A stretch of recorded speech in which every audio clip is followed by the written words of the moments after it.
Hello, my name is Roy Hadley, and welcome to this segment on our CMMC Day. Today, we have a lot of great information around CMMC, the Cybersecurity Maturity Model Certification, and what does that mean to you, a member of the Georgia Defense Industrial Base. We have talked about compliance, we have talked about actually NIST certifications, and today we're going to talk about insurance and what kinds of insurances may be applicable to you, and also what types of insurance you actually absolutely need if you are in the Georgia DIB. Today I'm joined by my co-host, Cassia Baker, with the Georgia Department of Economic Development, and Ralph Pasquariello, who is with Snellings Walters Insurance Agency. So with that, I'm going to turn it over to Cassia for a brief word from the Georgia Department of Economic Development and the task force. Cassia. Well, thank you, Roy. Well, welcome everyone. Thank you for joining us again for our next installment of our focused webinars on CMMC. In this panel, hopefully you've learned quite a bit already, and today we're going to have a number of questions that will help shed some light on this important subject. In addition, we'd like to share with you some ways to connect with us after this webinar. Again, my name is Cassia Baker. I work for the Georgia Department of Economic Development. I am also on the Georgia Defense Industrial Base Task Force with Roy Hadley, as well as other colleagues who are experts in the field. And we are here to support the Georgia Defense Industrial Base on their journey towards CMMC. And you can connect with us a number of ways. You can review these webinars that will be archived on tagonline.org/GADIBT. You're also welcome to visit the Georgia Department of Economic Development's landing page for our CMMC outreach effort, which is georgia.org/cybersecurityedge. If you need someone to help guide you to the right resource, you're also welcome to contact me directly. My email is cbaker@georgia.org, and we'll repeat all the contact information at the end of the episode. And I'll throw it back to Roy. Thank you, Cassia. We appreciate that. And again, the task force is here to help you, a member of the Georgia DIB, to get CMMC certified. So please take advantage of the resources. So let's focus to why we're here today, to talk about insurance. Ralph, you and I have known each other for many a year now, but I don't think I've ever talked to you about insurance with respect to CMMC. But that said, give me a little bit of background on who you are and what you do at Snellings Walters. Thanks, Roy, and thanks, Cassia. Thanks for having me today. It's a pleasure. At Snellings Walters, I am a producer of commercial property and casualty. For years, I've been doing property and casualty, but for the last 10 years, I have specialized in what started off as actually data breach insurance. That's what it really started off as way back when you and I met. Right. And, just over the years, it has just morphed into this huge risk pool of cybercrime that's never ending, touching all points of companies, not just information. So my job has really grown in respects to what I do with the agency. Anything that comes in the doors that has anything to do with professional insurance policies, errors and omissions, crime policies, reps and warranties, things like that have cyber involved with it, because it does dovetail, as we're going to get into, dovetails with a lot of other policies and exposures in companies. Right.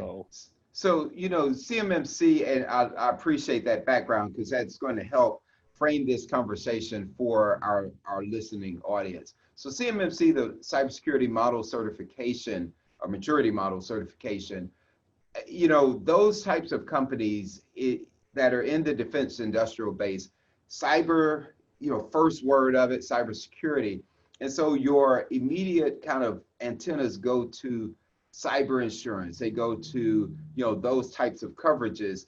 Are those the right kind of coverages for a company that is in the defense industrial base?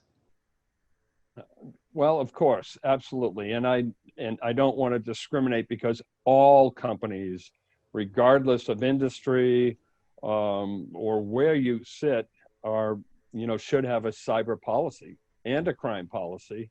And then depending on the silos or whatever industry you're in, there are different other products that we have, which are standalone products in defense for different risks. And we can get into that a little bit. But, technology companies, errors and omissions can be blended with a cyber policy for defending them. I don't, there are certain policies that everyone needs, but lately, and I say lately, I get calls all the time. Do we need this? Of course you do. If you're connected to the internet, if you have clients, if you have suppliers, the exposures now are not just the first party or your information or your fines and penalties, depending on what type of regulatory body you're affiliated with. But the fines and penalties and everything adds up so quickly. And I can give you some examples later, but the answer to the question is yes, everyone needs a good policy. And I say a good policy. Right. Now you mentioned something that really kind of got my antennas up a little bit. You said those risks, and so when you start talking about risk that you're insuring against, what are some of those risks that, probably every company has, as you said, but somebody that is producing in the defense industrial base should be particularly attuned to? Well, in the defense space, of course, you have information that is sacred to you, that you keep it under lock and key, whatever those are. You have data that if it gets exposed, you're going to be probably penalized, I would think, big time. You also have information on people, so private information, the PII that we all know about. If that gets released, you have fines and penalties for that as well. So, I mean, you just need to say, look, am I going to open up my computer for anyone to get into and take any information they want out of it? Of course not. But what if that happens? Where are we at risk? What is it going to cost to remediate? What is it going to cost to fix the problems? Not let alone the exposure and the elimination of maybe contracts and things like that, because word does get around when you have to fill out information sheets for contracts, and you have questions like, have you had this exposure? Have you had this happen to you in the last 18 months? You have to answer those truthfully. Otherwise, we're not going to get contracts. Everyone is contract-based. And we see a lot of these, the risk or the limits now for insurance that are coming in on contracts. So if I want to do business with you, Roy, if I'm a defense contractor or whoever those contracts are with, you're going to say, I want to make sure that you have general liability here, workers' comp here, et cetera, errors and omissions, professional insurance, cyber insurance, crime policies, to the tune of, name it, 5 million on a limit, 10 million on a limit. So I think that every industry, they're all driving those limits depending on the risk of the industry. And we see that all the time. It fluctuates. Those limits and requirements for compliance fluctuate all the time according to the industry that you're in. So I think that it drives a lot. We get a lot of reverse engineering when it comes to developing a coverage for a company. That makes sense. Great points. And I'm going to come back to you on a couple of points you just raised. But Cassie, I see that we have a question that came in from the audience. I'll let you ask that question for Ralph now. Thanks, Roy. And it actually touches back on something you've already started to discuss, Ralph, which is there are a number of requirements that are currently in existence for the DIB that require them to report any ransom activity, any malware activity that occurs while they are in the middle of a contract. How could cyber insurance help them if they were fined for this activity, or help them remediate after they have been exposed? So that's a good question. And I get that a lot by people that say, hey, I'm looking at insurance from XYZ companies. Should I buy that? I'm not going to name the bad ones. But the question I ask is, you're buying a policy. Say that policy is, with a small business, maybe it's $5,000 a year. It could be $100,000 a year in premium for a bigger company, for a good exposure. But what do you get for that? What are they going to make you whole on? Do they have teams that will come in and help you to remediate? Do they have a pre-breach team that you meet with? Do they have attorneys, forensics, and a whole list of people that their names before anything happens? That's very, very important, because you come in on Monday and you have a blue screen. What do? And I've asked CFOs before, and they said, well, we call our contacts for, where's that contact information? It's in their computer. They have no access to their computer.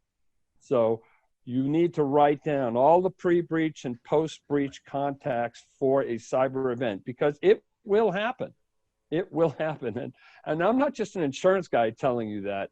All of the cybersecurity people that I deal with every week say it's not if, it's when, because it's rampant. So it does happen. So I believe that now I get so off on these tangents.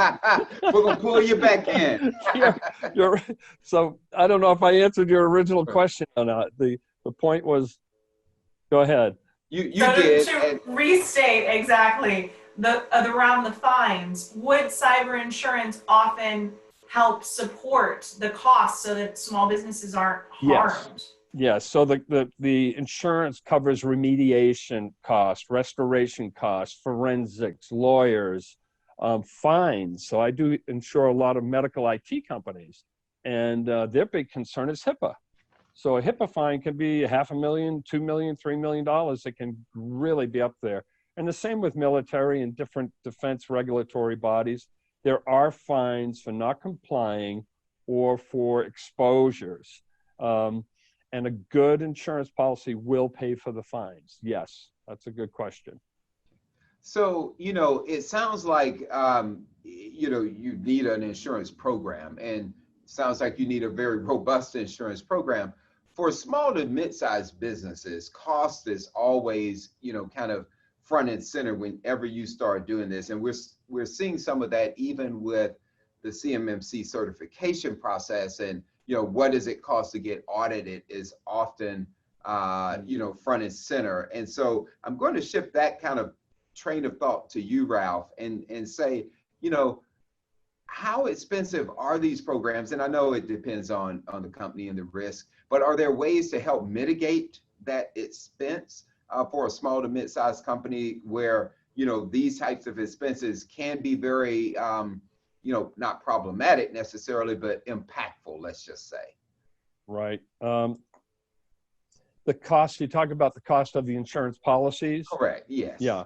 For a small company, and we have, I don't know, a couple thousand small companies that we insure, and on that entry level and all, a lot of the cyber policies on that may only be a couple $1,000s a year, maybe $2,500 a year for a real small company. For $1 million coverage. Wow. That's a bargain. It really is. Where we see a lot of those exposures are small companies that are getting ransom attacks, that are getting locked up. And, the guys aren't asking for millions of dollars for ransom, but they're asking for $20,000, $30,000, or whatever it is. That's a big out-of-pocket expense for a small company. And then you have the remediation costs, forensics, and all that add up. So even a small incident is going to cost a medium-sized or a small company several $100,000 by the time you're done. And the other thing too, Roy, we know not a lot of people talk about is business interruption. So I don't care what industry you're in. If I come and I unplug your computers and I shut you off, lock you out of your office for 2 weeks, 3 weeks, a month, whatever that period is, what is that going to cost you as a company? Right. So the business interruption is also covered under a good cyber policy. So that's very, very important. Don't underestimate that. You know, and I've had companies that do $600 or $700 million in revenue per year, and I walk in the door and they have $1 million cyber policy. Oh, wow. I'm like, Okay. come on, what? Right. Really? Right. So it sounds like really understanding what your exposures are and adjusting your program accordingly is something that the companies ought to be looking at. Don't guess. So, Guess. you know, you go ahead. Yeah, make an assessment. Don't guess, because a lot of CFOs that I meet with, you know, the chief information officer isn't going to assess that and say, hey, CFO, if this happens, what's the loss look like? What does that look like? You insure your building for $30 million because that's what it's worth. But yet, an exposure on the cyber end may be $20 million, but you have a $3 million policy. I don't get it. Right. You So know? it sounds like just kind of that assessment of risk versus coverage, you know, is a little bit out of whack sometimes. So Cassia, Always, about 80% of the times. oh wow, that big. 80, wow. Oh, yeah. Okay. Cassie, I'm looking at the question Q&A. I see one more question there. Yes, and it actually lines up perfectly with what we're talking about, which is who's qualified to give you these kind of assessments? How can you do your due diligence as a small business? So something that we keep coming across with businesses here in the DIB is that they're having to make a lot of decisions about who can help them and who's actually qualified to help them as they're preparing for CMMC. They're looking through their SSPs and they're trying to ensure that they're doing everything they can do. But when they're looking at cyber liability insurance, what are some benchmarks when they're interviewing companies who might be able to help them, where they can determine that this person is in fact qualified to do this assessment? What are some tips you can give our businesses? That's a good question. So I, as a quarterback, determine which company we're going to insure you with. So in the cyber and crime fields that I deal with, we have 200 insurance companies we can choose from. But I choose to deal with about 10 that are really good, reputable companies. Those companies, a lot of them will give us help. They have risk calculators. They have underwriters and actuaries, which work along with me to determine what that risk looks like.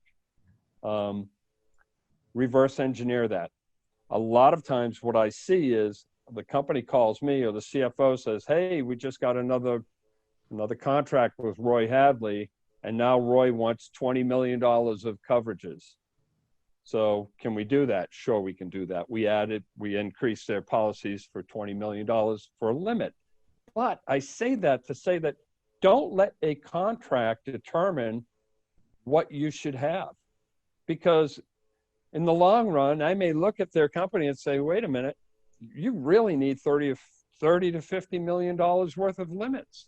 But yet you're settling for 20 because Roy's company wants $20 million to be in compliance. Don't base your risk on your compliance with contracts. Base it on your risks. You know, do an assessment, sit down with the CFO, sit down with everyone involved that we say, if the worst happens, what is it going to cost us? And then I throw in all the other things like third party, crime, criminal, you know, transfer of information, transfer of funds, the crime policy, and that's, Roy, you asked that in the beginning. What are the policies? You need to make sure that your crime policy nowadays dovetails with your cyber policy. The reason being, there are certain exposures now, duping, business email compromise, invoice manipulations, big thing for your clients. When an invoice goes out, someone steals it, changes the routing instructions on it, the invoice gets released, the invoice gets paid. our client never receives the funds. Right. So his customer thought he paid it, but the invoice was changed.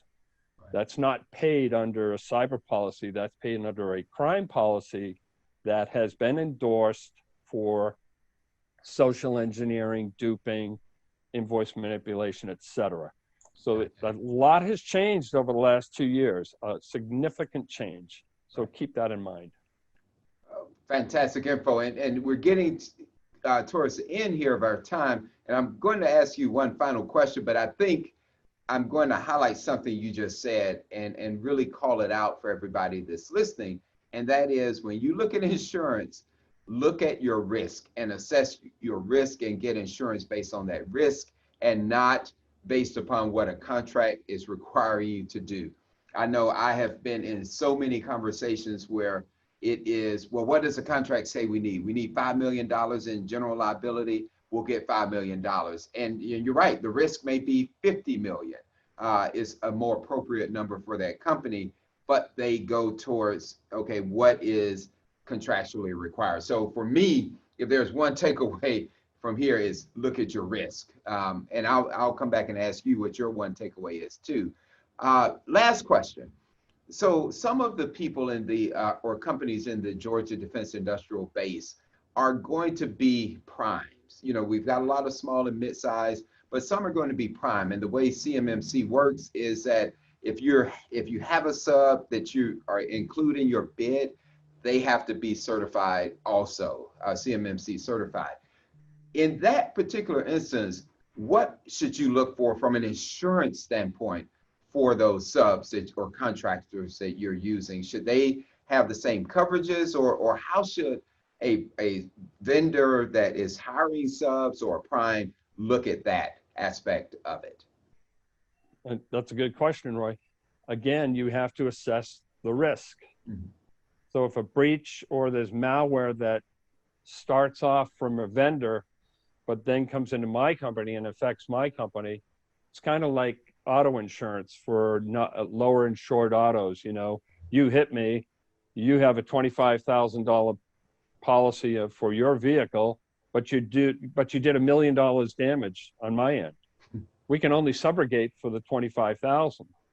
So if I'm doing business with you and a mistake on your part can cost me X amount, I want to make sure, you know, your risk or your fence and your limit is as high as mine. Right. Of course, if it's a much smaller company, whatnot, you have to, whatever's applicable, but I don't want to, you know, I see that a lot too, where vendors will not have a cyber policy. I said, why would you do business with them when they're going to infect you and they're going to cost you maybe millions of dollars? Right. But you're letting them skate because it's on our insurance. That's not acceptable. So excellent point. So you heard my one takeaway. What's your one takeaway to everybody that's listening today with respect to insurance and CMMC? If your insurance agent's a pain in the neck and they are pushing you to make you safe and make you better, listen to them. Okay, don't guess, because too many CFOs are relying on someone else's opinion for limits and things like that. And again, a quick story. A woman in Savannah called me the other day, and she has a clinic down there. It's a health clinic, 25 employees, pretty nice sized company. Her policy was a $25,000 limit for the cyber that was included in her medical malpractice. And I said, well, you know, if something happens, you close your doors. You know, the HIPAA, the penalties alone are going to put you out of business. So, you know, she's been sitting on that for a while thinking she was okay. So don't think you're okay. Challenge that. Challenge your agent, challenge your broker to come in and give you an assessment, not just a quote. Do your homework. Don't guess.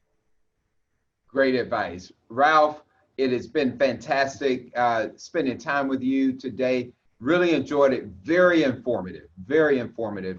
And so thank you for joining us.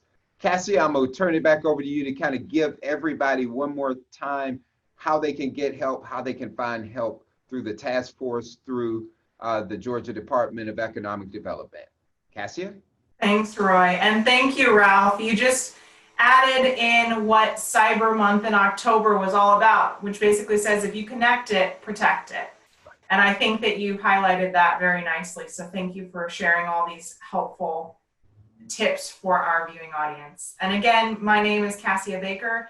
I work with the Georgia Defense Industrial Base Task Force on behalf of the Georgia Department of Economic Development. And if you'd like to follow our webinars, you can view them on tagonline.org/GADIBT. You can visit our landing page as well, which is Cybersecurity Edge, or send me an email, cbaker@georgia.org. I'd be happy to hear from you. And thank you again for attending today's session. We look forward to seeing you at our next one.